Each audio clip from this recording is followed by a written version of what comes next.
Alright, here is my resume for the video games of Need for Speed that I've played. But I feel like a lot of people will want me to make comparisons to the Fast and Furious movies for this. And I'm not going to. Because I feel like this movie is different enough and it's worth a look.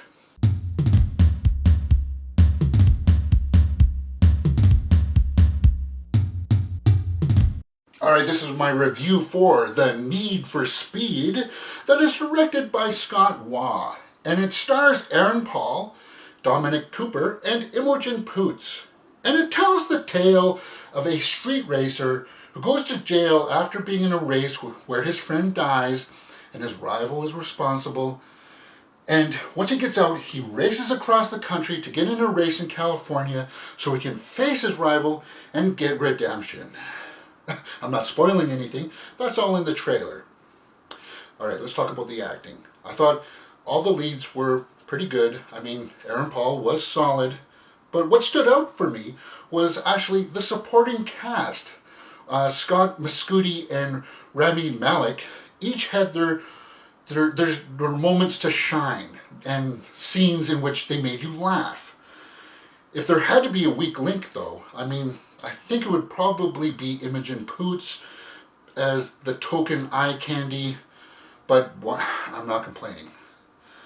Alright, let's talk about the directing. Scott Waugh, who previously directed Act of Valor, comes from a rich background of stunt work, and that shows in his approach. He wanted to go for a lot of practical effects, a lot of practical stunts.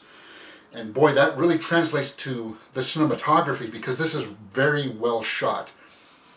They went for a lot of these low, sweeping, wide ground shots that let you see the action, and man, it was awesome. And it also looked like they were trying to give some nods to the games, like you saw some nice races in the forest and along the coastline. But where this movie really fell and had some problems was with the story.